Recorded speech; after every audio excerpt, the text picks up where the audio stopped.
बड़ी खबर सबसे पहले आपको बता दें, वायुसेना प्रमुख आरकेएस भदौरिया ने आज चीन को स्पष्ट शब्दों में चेतावनी दी है और कहा है कि गलवान घाटी में शहीद जवानों का बलिदान व्यर्थ नहीं जाएगा। हैदराबाद में वायुसेना की पासिंग आउट परेड को संबोधित करते हुए भदौरिया ने कहा, एलएसी पर हम हर हालात को संभालने के लिए पूरी तरह से तैयार हैं। हम शांति से सभी मुद्दों का हल चाहते हैं, लेकिन हम किसी भी तरह की आक्रामकता का माकूल जवाब देने के लिए भी तैयार हैं। आपको बता दें कि भदौरिया ने यह भी कहा कि गलवान घाटी के शहीदों का बलिदान व्यर्थ नहीं जाएगा। कल लद्दाख के आसमान में एयरफोर्स के फाइटर जेट उड़ते देखे गए। वहीं सीमा पर खूनी झड़प के बाद वायुसेना प्रमुख 2 दिन के दौरे पर लद्दाख भी पहुंचे थे और प्रधानमंत्री की बात को उन्होंने दोहराया है कि शहादत व्यर्थ नहीं जाएगी। Armed forces remain prepared and vigilant at all times. All efforts are underway to ensure that the current situation at LAC is resolved peacefully. But it should be very clear that we are well prepared and suitably deployed to respond to any contingency. I assure the nation that we are determined to deliver and will never let the sacrifice of our braves of Galwan go in vain. मैं सीधा रुक कर रही हूं, मेरे साथ मेरे सहयोगी मनीष कुमार इस वक्त इस खबर पर जुड़ गए हैं ज्यादा जानकारियों अपडेट्स के साथ। मनीष, हम लगातार बातचीत कर रहे हैं, कोशिश कर रहे हैं कि मामला आगे ना बढ़े, बातचीत से निपट जाए, कूटनीतिक स्तर पर पूरे प्रयास हो रहे हैं, लेकिन आरकेएस भदौरिया का जिस तरीके से आज बयान आया है वायुसेना प्रमुख का, आपको क्या लगता है ये इस वक्त हमारी जरूरत भी है कि हम चीन की हिमाकत जो बार बार चीन कर रहा है, झूठ बोलना, आंकड़े न देना, इन तमाम चीजों को लेकर ये हमारी जरूरत भी है कि हम स्पष्ट कर दें कि हमारा संदेश ये है, अब कैसे डील करना है आप समझ जाइए। स्थिति कितनी नाजुक है आशा, इस बात का अंदाजा आप इस बात से लगाइए कि आरकेएस भदौरिया वायुसेना चीफ जो पासिंग आउट परेड है, जो एयरफोर्स के जो नए बाबू होंगे जो वो अब छुट्टी पे नहीं जाएंगे। उनको कहा गया कि तुरंत उनको अब फ्रंटलाइन पे जाके उनको ज्वाइन करना होगा। यानी इसी से अंदाजा लगाइए कि जो नए एयरफोर्स में जो ये अधिकारी आएंगे जो अपना सेवा देंगे देश को, उनको छुट्टी पे नहीं भेजा जाएगा, उनको भी फ्रंटलाइन पे जाने के लिए कहा जा रहा है। यानी इसी से समझिए कि क्या सिचुएशन है। आपको पता है कि वायुसेना प्रमुख ने खुद लेह और श्रीनगर का दौरा किया था, वहां पे एयरफील्ड पे गए थे, क्या वहां पे तैयारी, इस बात का उन्होंने जायजा लिया था और पूरे लेह लद्दाख और श्रीनगर में जितने एयरफील्ड है वहां पे हमारे सुखोई, MiG-29, तेजस, अपाचे हेलीकॉप्टर, चिनूक हेलीकॉप्टर, इन सभी की तैनाती की गई है। उन्होंने साफ तौर पे कहा कि हमारे जो जवान है उनका बलिदान व्यर्थ नहीं जाएगा। हम शांति चाहते हैं, लेकिन कोई भी अगर कोई दुस्साहस करेगा तो इसका माकूल जवाब दिया जाएगा। ये साफ संदेश आज वायुसेना चीफ आरकेएस भदौरिया ने दिया। आशा जी, शुक्रिया आपका मनीष इस बातचीत के लिए। जाहिर तौर पर यह स्थिति कितनी नाजुक है बताता है। उधर चीन विवाद पर प्रधानमंत्री मोदी के बयान के बाद चीनी विदेश मंत्रालय का बड़ा झूठ सामने आया है। चीन ने गलवान घाटी को अपना हिस्सा बताया है। इस झूठ में चीन ने कहा है कि यह घाटी एलएसी पर चीन के हिस्से में है। तो देखिए, लगातार बातचीत हो रहा है, लेकिन उस बातचीत का नतीजा क्या निकल रहा है आप इससे समझ सकते हैं कि एक तो पीछे हटने को तैयार नहीं, दूसरा लगातार चीन की तरफ से झूठ बोला जा रहा है। अब झूठ ये बोला गया है कि गलवान घाटी जो कि भारत का हिस्सा है, चीन बता रहा है कि वो उसके हिस्से में है। मैं सीधा रुख करती हूँ, मेरे साथ हमारे डिप्टी एडिटर संजीव त्रिवेदी जुड़ गए हैं। संजीव, इस समस्या का क्या समाधान नजर आ रहा है? क्योंकि एक तरफ पीछे ना हटना, ऊपर से बार बार झूठ बोलना, इसको कैसे डील किया जाएगा सरकार की तरफ से? देखिए, प्रधानमंत्री के कल के बयान के तुरंत बाद एक प्रेस रिलीज सामने आया और वो प्रेस रिलीज आया विदेश मंत्रालय चीन की तरफ से। और चीन के विदेश मंत्रालय की जो प्रेस रिलीज सामने आई उसे भारत में जो एम्बेसी है चीन की, उसने भी अपने वेबसाइट पर अपलोड कर दिया, जिसमें बड़े स्पष्ट तरीके से कहा गया कि हमने अतिक्रमण नहीं किया है, बल्कि गलवान वैली तो हमारा है। अब आप ये देखिए कि 1962 के युद्ध में भी गलवान वैली हमारे पास था, उसके पहले से ही हमारे पास है और गलवान वैली का पूरा हिस्सा पर हमारी सोवरेनिटी है। लेकिन सोवरेनिटी को दरकिनार करते हुए एक बड़ा झूठ बोला जा रहा है और ये चीन की मंशा को दर्शाता है कि अभी भी उसके मन में कुछ न कुछ चल रहा है। शायद यही वजह है कि आज की तारीख में वायुसेना चीफ का जो बयान आया है वो इस बात को ध्यान में रखते हुए कि अगर किसी भी तरह की कोई कार्रवाई चीन करता है तो हम एक्शन के लिए तैयार हैं। जी, शुक्रिया आपका इस बातचीत के लिए संजीव। तो गलवान घाटी के मुद्दे पर दोनों देश आमने सामने। इधर इस बीच कांग्रेस अध्यक्ष राहुल गांधी ने एक बार फिर मोदी सरकार पर हमला बोल दिया है। राहुल ने आरोप लगाया कि मोदी सरकार ने चीन के सामने सरेंडर कर दिया है। राहुल ने ट्वीट किया है और जो ट्वीट किया है वो भी हम आपको दिखाते हैं। क्या कहा गया है इस ट्वीट में, देखिए। प्रधानमंत्री ने आक्रमण के बाद भारतीय क्षेत्र को चीन को सौंप दिया है। अगर जमीन चीन की है तो हमारे सैनिक क्यों मारे गए, वे कहां मारे गए? देखिए, राहुल गांधी ने इस तरीके से प्रधानमंत्री मोदी पर निशाना साधा, ये कहते हुए कि अगर पीएम ये कह रहे हैं कि भारतीय क्षेत्र में कोई विदेशी नहीं है तो 5-6 मई को किस बात की झड़प हुई थी और 16-17 जून को 20 सैनिकों की जान आखिर कैसे गई? और साफ तौर पर यह समझा जा सकता है कि कल जो सर्वदलीय बैठक हुई है शायद उसका कोई असर नहीं पड़ा है। बाकी चाहे एनसीपी या फिर तृणमूल कांग्रेस, सभी ने समर्थन देने की बात कही, लेकिन कांग्रेस अलग लाइन पर चल रही है इस वक्त भी।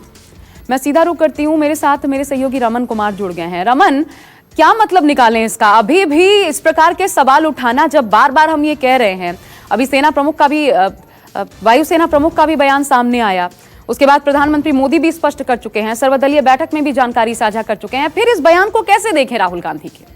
देखिए, वायुसेना प्रमुख ने कहा है कि सेना के वीर जवानों ने अपनी पूरी लड़ाई लड़ी और कहीं भी पीछे नहीं हटे। प्रधानमंत्री ने कल ऑल पार्टी मीटिंग के दौरान ये बात कही थी कि हमारी जमीन का कोई हिस्सा चीन के कब्जे में नहीं है। और इसी सवाल को लगातार पूछा जाता रहा है करीब 1.5 महीने से कांग्रेस पार्टी के द्वारा और समाजवादी पार्टी के नेता अखिलेश यादव की तरफ से और कई नेताओं की तरफ से कि चीन ने हमारी कितनी जमीन पर कब्जा किया हुआ है।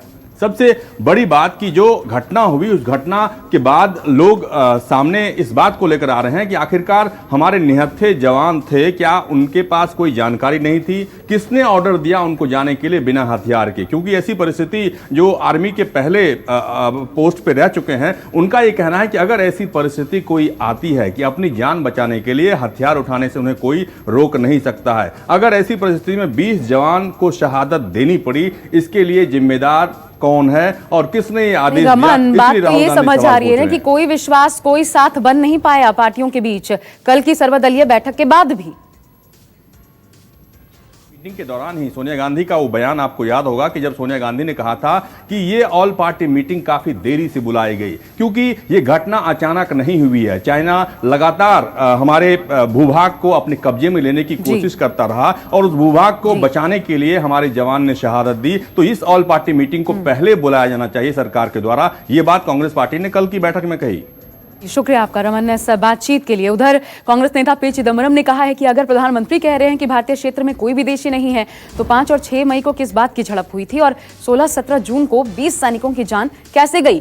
देखिए, तो पी चिदम्बरम की तरफ से भी ये सवाल उठाया गया है। उन्होंने ट्वीट किया है कि पीएम ने कहा कि भारतीय क्षेत्र में कोई विदेशी, मतलब ब्रैकेट में लिखा है कि मतलब चीनी नहीं है। यदि ये सच है तो 5 और 6 मई को क्या हुआ था और 16-17 जून को 20 सैनिकों की जान कैसे गई? अगर सीमा पर कोई उल्लंघन नहीं हुआ तो फिर दोनों देशों में मेजर जनरल स्तर की बातचीत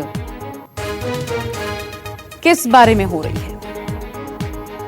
हालांकि आपको हम ये भी बता दें कि कल पीएम नरेंद्र मोदी ने एलएसी पर जारी विवाद को लेकर सर्वदलीय बैठक भी की। इस दौरान पीएम ने कहा कि देश में न कोई घुसा है, न ही किसी पोस्ट पर कब्जा हुआ है।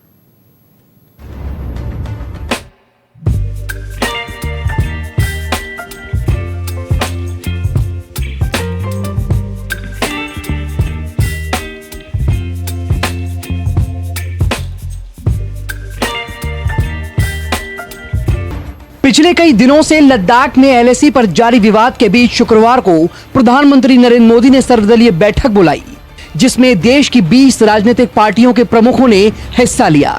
इस बैठक में पीएम मोदी ने उन सभी सवालों के जवाब दिए जिनके बारे में न सिर्फ पार्टियों के नेता बल्कि देश का हर नागरिक जानना चाहता था कि आखिर चालाक चीन की साजिशों का जवाब कैसे दिया जा रहा है।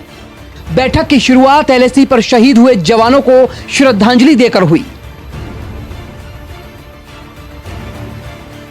इसके बाद पीएम मोदी ने वो बताया जिसे पूरा देश सुनना चाहता था। पीएम मोदी ने बैठक में हिस्सा ले रहे सभी राजनीतिक दलों के नेताओं को यह भरोसा दिलाया कि देश की सीमा में ना कोई घुसा है और ना ही कब्जा हुआ है। इस दौरान पीएम मोदी ने यह भी कहा कि शहीद हुए 20 जांबाज भारत माता की तरफ आंख उठाकर देखने वालों को सबक सिखा कर गए हैं। न वहां कोई हमारी सीमा में घुस आया है, न ही कोई घुसा हुआ है, न ही हमारी कोई पोस्ट किसी दूसरे के कब्जे में है।